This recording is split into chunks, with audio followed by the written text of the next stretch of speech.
On August 17, 2020, at a rally in Oshkosh, Wisconsin, President Donald Trump made this claim to his supporters while campaigning for re-election. The only way we're going to lose this election is if the election is rigged. Remember that.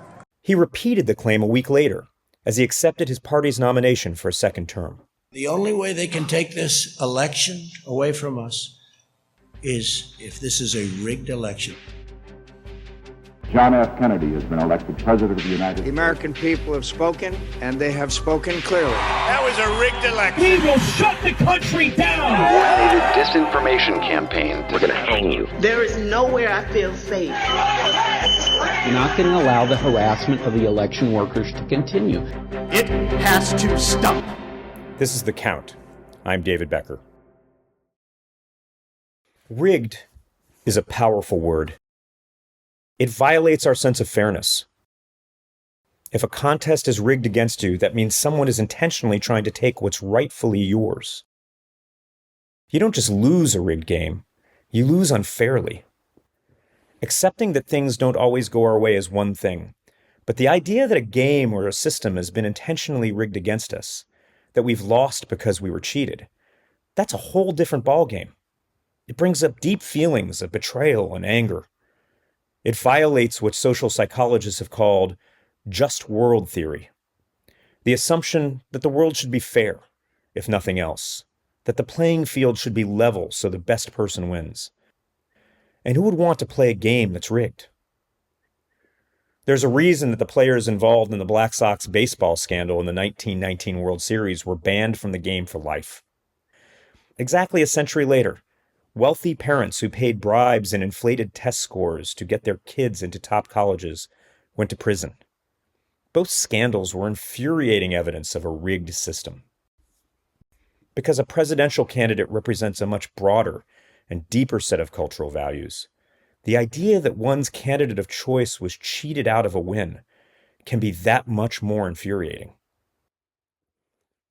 Donald Trump's 2020 claims about rigged elections weren't his first. In a series of tweets in October 2016, he questioned the legitimacy of the election that was about to put him in the White House. Quote, "Of course there is a large-scale voter fraud happening on and before Election Day. The election is absolutely being rigged," unquote. After he won the election despite losing the popular vote, he said, quote, "I won the popular vote if you deduct the millions of people who voted illegally," unquote.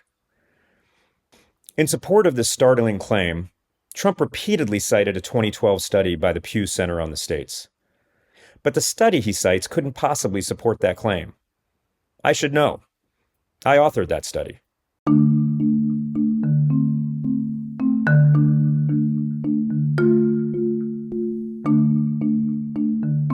The 2012 Pew study had nothing to do with voter fraud. It was about the systems used at the time to register voters and how inefficient they were. It's difficult to keep voter records up to date when people move between elections. And while we know that instances of dead people voting is exceedingly rare, it can take time to identify voters who have passed away and remove them from the voter rolls. You have people registered in 2 states. They're registered in New York and in New Jersey. They vote twice. Wait, did you catch that? You have people registered in 2 states. They're registered in New York and in New Jersey. They vote twice. It's quite a leap from having an old voter record in a state you used to live in and actually casting a ballot in 2 different states. Hardly anybody contacts their former election office to cancel their old voter registration after they move. Have you ever canceled your voter registration when you moved?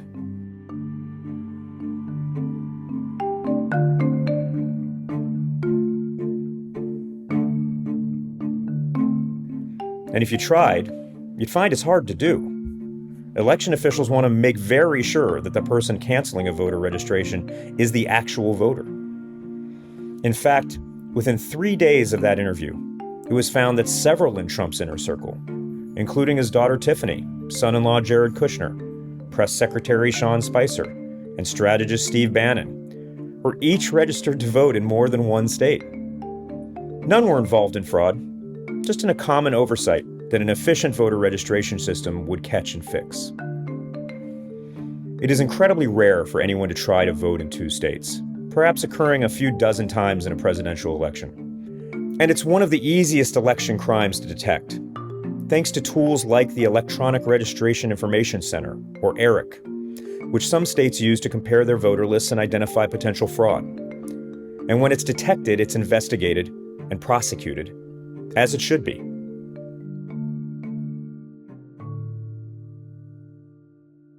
I said as much to ABC's David Muir the night before he interviewed President Trump, just days after his inauguration.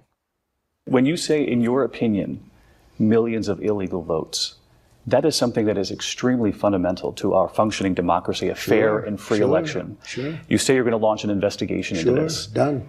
What you have presented so far has been debunked. It's been called false. Take a look at the Pew reports. I called the author of the Pew report last night, and he told me that they found no evidence of voter Then fraud. why did he write the report? He said no evidence of voter fraud. In short, the election that put Donald Trump in the White House was not riddled with voter fraud. As I tweeted the week of his inauguration, voting integrity was better in this election than ever before. Zero evidence of fraud. As election experts across the political spectrum have affirmed, ballots were counted accurately and fairly in the 2016 election. And the same experts have said the same thing about the 2020 election for the same reasons. I'm one of those experts. We don't just think the results of those elections were accurate. Their accuracy was verified in several different ways, from physical security of election technology to better voter list accuracy than ever, to audits and recounts afterward. That's how we know that Donald Trump's election was 100% legitimate in 2016, and Joe Biden's was 100% legitimate in 2020.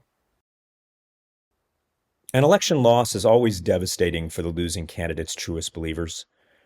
It follows a long, hopeful trajectory from the announcement of a candidacy through an exhausting gauntlet of primaries and debates, weathering attacks, surviving setbacks, and finally clinching the party's nomination. When, after all that hope and struggle, the person they believed in loses the election, a process begins that Dr. Jennifer Mercieca, a historian of political rhetoric at Texas A&M, likens to the grief that follows a death.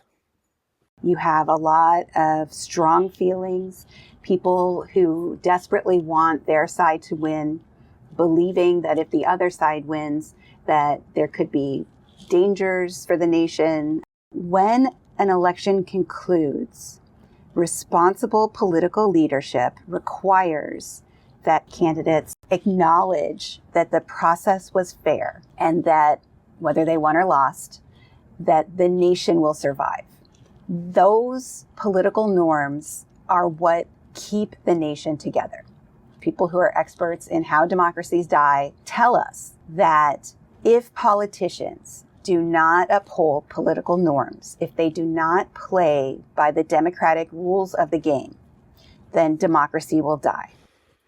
But in the case of a political funeral after an election loss, there's a twist. The subject of our grief, the one who's been lost, rises from the casket, steps to the microphone, and delivers the eulogy himself. About an hour ago, I called Governor Reagan in California, and I told him that I congratulated him for a fine victory. I look forward to working closely with him during the next few weeks. We'll have a very fine transition period. I told him I just called Governor Clinton over in Little Rock and offered my congratulations. He did run a strong campaign. I wish him well in the White House, and I want the country to know that our entire administration will work closely with his team to ensure the smooth transition of power. Last night, I congratulated Donald Trump and offered to work with him on behalf of our country. I hope that he will be a successful president for all Americans. A good eulogy provides the gathered family and friends with a map to navigate the grief process. A good concession speech does the same thing, says Mercieca. Concession speeches are incredibly important for democratic stability. The concession speech is the moment when a candidate will say that so-and-so, my opposition, they won, right? So they will acknowledge the reality of the thing. They will typically thank their supporters, right, for all of the effort that their supporters put into it. All of that emotion that they, are acknowledging is an important thing for their election. they will typically say that those values that we fought for, though they didn't win this time, will endure, and that we'll fight again, right? We'll keep fighting for those values. If not this time, then next time. And they will absolutely urge their followers to unite with their opposition, right? We were temporary political opponents, but now we move forward together as Americans. So it's all about uniting, transcending, right, the division that occurred during the election and moving forward together as a nation. That is really important work to have happen every 4 years, because it tells us that the contest for political power isn't the end of everything, right? It's a temporary victory, and it means that what is the most important thing is the common good. If defeat is hard on supporters, imagine what it feels like for the defeated candidate. All that hope, all that exhausting effort dissolves into nothing overnight. And still, a candidate who respects the institutions of democracy, as nearly all do, drags him or herself to the mic, and more often than not, delivers a speech that is gracious and generous and unifying. The candidate addresses denial by acknowledging the winner, acknowledges the anger and sadness, then makes a call for acceptance, a call to unify behind the winner for the good of the country, and to hold that person to the high ideals that had animated the losing campaign. The American people have spoken, and they have spoken clearly. A little while ago, I had the honor of calling Senator Barack Obama to congratulate him. Please. To congratulate him on being elected the next president of the country that we both love. In a contest as long and difficult as this campaign has been, his success alone commands my respect for his ability and perseverance, but that he managed to do so by inspiring the hopes of so many millions of Americans who had once wrongly believed that they had little at stake or little influence in the election of an American president is something I deeply admire and commend him for achieving. Just moments ago, I spoke with George W. Bush and congratulated him on becoming the 43rd President of the United States. I offered to meet with him as soon as possible so that we can start to heal the divisions of the campaign and the contest through which we just I have just called President Obama to congratulate him on his victory. His supporters and his campaign also deserve congratulations. This is a time of great challenges for America, and I pray that the president will be successful in guiding our nation. It's not just about good manners. This is a tried and true formula that serves a vital purpose in the peaceful transfer of power, by diffusing pain and anger that might otherwise allow the acrimony of the campaign to overflow the election, poisoning the days, months, and years that follow. Although Richard Nixon's 1962 concession after losing the California governorship is best known for one line aimed at the media. Just think how much you're going to be missing. You don't have Nixon to kick around anymore. It was, in fact, a concession, an acknowledgement of defeat. Far more important historically was his gracious concession after the very close 1960 presidential election, one that underlined the importance of the tradition. I want to say that one of the great features of America is that we have political contests, that they are very hard fought, as this one is hard fought, and once the decision is made, we unite behind the man who is elected. If this trend does continue and he does become our next president, that he will have my wholehearted support and yours. Weeks later, Nixon became the second vice president to preside over the congressional certification of a presidential election he had lost, with Al Gore joining him as the third VP to do so in early 2001. A few candidates have outright refused to immediately concede, like Roy Moore after losing Alabama's 2017 special Senate election. And the battle rages on. Stacey Abrams after losing the 2018 race for governor of Georgia. This is not a speech of concession. and Kari Lake after losing the 2022 Arizona governor's race. I want you to know that I am firmly in this fight with you. Maricopa County just couldn't wait to certify their botched election. Katie Porter claimed her loss in the 2024 California Senate primary was rigged, despite losing by 20 percentage points. But this had never happened in a presidential race before 2020, when President Donald Trump defied tradition by refusing to concede, even claiming that he had won, although his defeat was clear and verified by dozens of legal cases in multiple states. An actual concession speech gives the losing supporters permission from the candidate to accept the loss and move forward. It's an enormous gift to them and to the city or state or nation in which the election took place. It's a crucial step in healing the divisions of the campaign, and importantly, to prepare for the next campaign. On the other hand, if a candidate refuses to concede, the acrimony of the campaign and the pain of loss have nowhere to go. And if the candidate spent months before the election saying, "The only way we're going to lose this election is if the election is rigged," remember that. the loss becomes a confirmation.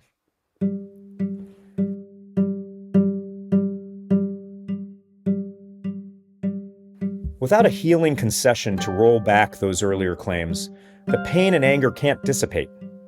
They can only explode. He said you would be robbed, and now it happened.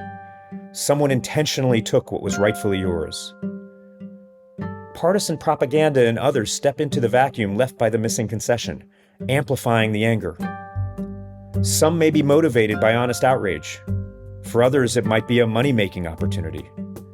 And in 2020, a movement was born to reverse the election and to punish those who, quote, stole it. What happened in the following 10 weeks is now infamous. Over 60 failed voter fraud lawsuits, multiple new conspiracy theories about election theft racing through social media, a deluge of violent threats against election officials, an illegal scheme to submit slates of fake electors, an infamous phone call pressuring Georgia election officials to reverse the state's results, a deadly attack on the U.S. Capitol, and a new presidential impeachment.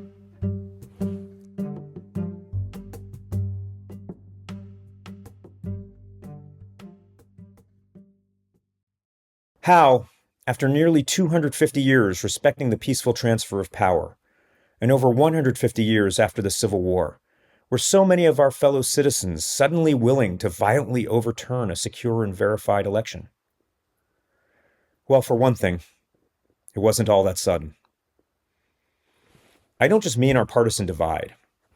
It's not news that Americans are increasingly divided into separate political universes, each with its own media and social media, not to mention incompatible sets of facts. I'm talking about another long-term trend that has made the current moment possible, a long declining trust in our institutions. We do see evidence of declining trust in major social institutions. Dr. Evan Stewart studies the history of our declining trust in institutions. As one example, the General Social Survey has been asking people the same question about their sentiment in institutions since the 1970s. The question reads, I'm going to name some institutions in this country. As far as the people running those institutions are concerned, would you say you have a great deal of confidence, only some confidence, or hardly any confidence at all in them? The big story across many different institutions is that we see declining proportions of people who say they have a great deal of confidence in these institutions. The only organization that we see rising trust in is the military. We see either steady or declining rates of a great deal of confidence in government organizations, in the media, in medical institutions, and other organizations.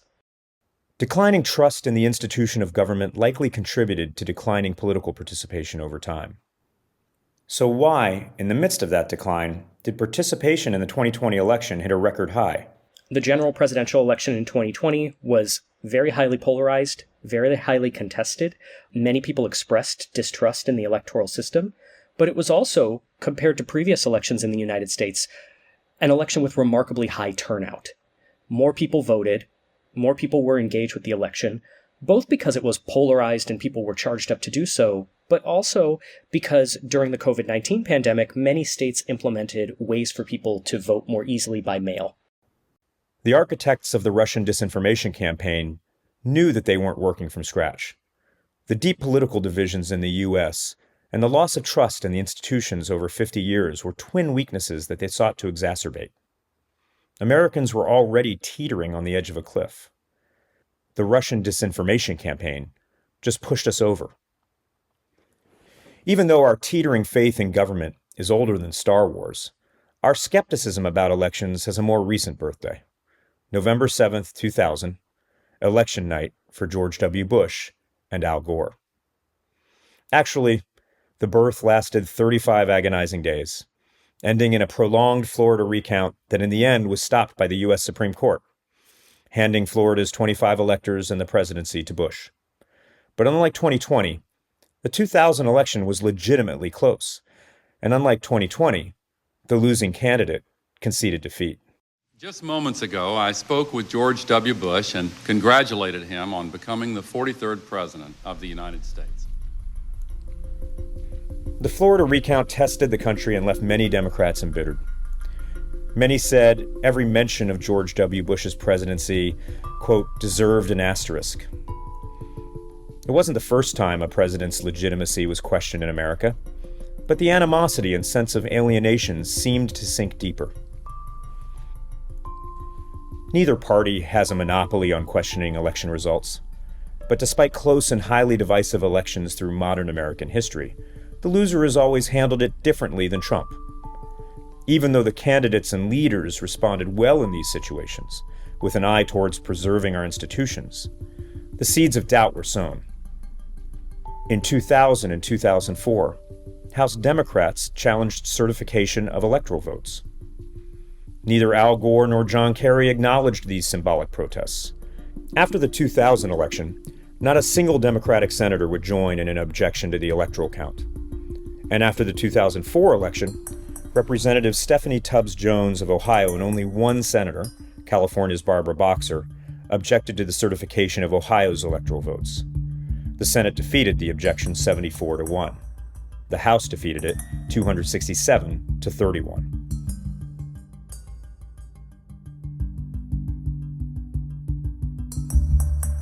In 2017, a handful of House Democrats sought to contest certification of electoral votes, but Hillary Clinton never endorsed the protest. Again, no U.S. senator endorsed, and in a memorable display of gavel-wielding gusto, Vice President Joe Biden loudly dispatched the objections to parliamentary oblivion. Clinton complained about the election and blamed outside forces, namely Russian bot farmers and FBI Director James Comey, but she never challenged the electoral process, the counting of the ballots, or the election professionals that oversaw that process.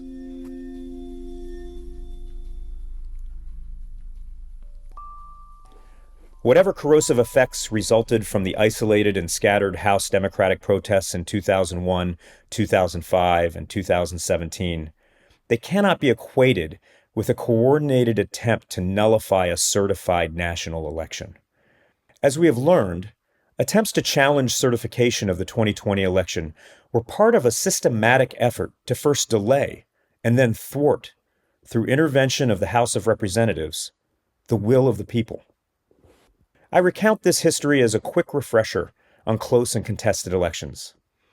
It is also a reminder that never before 2020 did a nominee or sitting president question the validity of the system upon which the election results were based.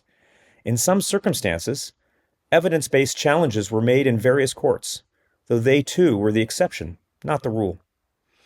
Throughout our history, nominees and presidents upheld the basic principle that elections are fair, well administered, and as verifiable and believable as methods of the day could yield. Similarly, they took care to follow known rules and adhere to the legal and procedural methods of the time. Hotheads complained bitterly about defeats, of course, but nominees, those with the most at stake, did not indulge in attacks on the system itself. The political class over decades knew and practiced all manner of gamesmanship and vote gathering. That was understood and appreciated as hardball politics. Both sides engaged in and marveled at new innovations, angles, and tactics. Generally, the sense was all things evened out over time. The system continued, and they fought fiercely within that system. But party leaders and nominees refused to undermine democracy itself. Even if their partisans were enraged, nominees took care to modulate passions and tame wild accusations. Failure to do so, they feared, would poison the populace in uncontrollable and assuredly dangerous ways, much as is being done now. On the cusp of the greatest power known to them, these political figures bowed before that civic altar.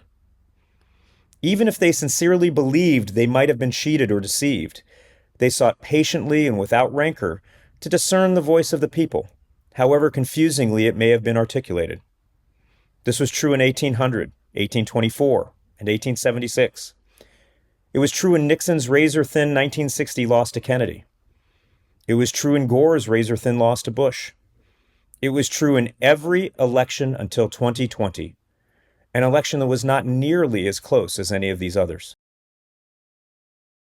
What jeopardizes democracy now is the lies surrounding 2020, not anything that came before. Until 2020, presidential nominees knew and practiced civic faith. They knew that to sow doubt without evidence about the validity of elections was to question something deeper. It was to doubt our original purpose and hard-fought improvements since. It was, in essence, to doubt America. Our system has, from the beginning, been built on the idea of mutual consent. At first, our conception of consent was limited to white men with property, but even that was revolutionary for its time. Gradually, we expanded those whose consent was sought and registered, but the idea of mutual consent never died. It can only perish when one part of America denies it to another, when victory is the only definition of legitimacy. No matter who you supported for president in 2000, the process that unfolded between November 7th and December 12th was disconcerting.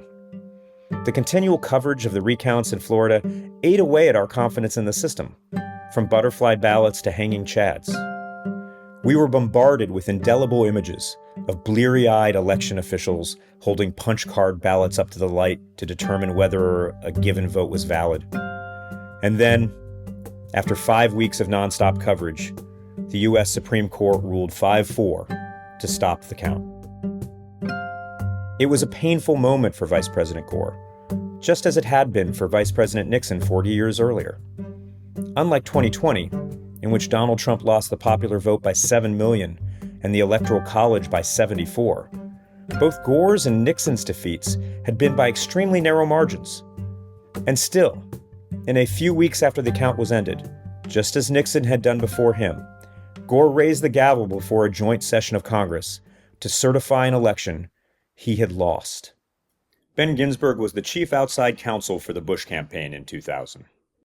Al Gore's approach was precisely what makes the United States the United States. He recognized that he had come up short, that the Supreme Court had ruled in a heartbreakingly close election.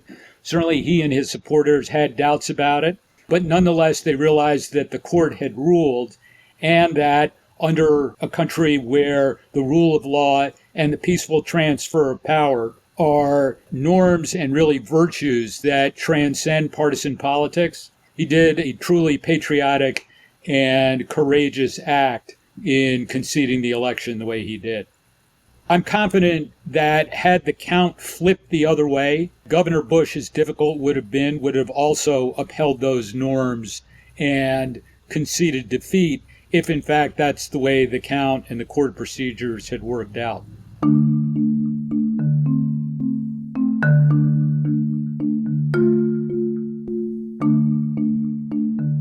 The transition of power was secured, but a more intractable problem remained.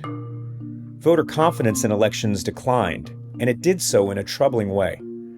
Because the moment itself was fiercely partisan, so was the response. It split voter opinion like a hatchet, right along party lines, in a way that has never fully recovered. According to the MIT Election Data and Science Lab, 81% of Republicans were confident that the vote was counted as intended after the 2000 election. 81%. Only 58% of Democrats felt the same confidence. That's a gap of 23 points. The parties flipped for Obama's elections, with Republicans distrusting the 2012 results at a rate 24 points higher than Democrats.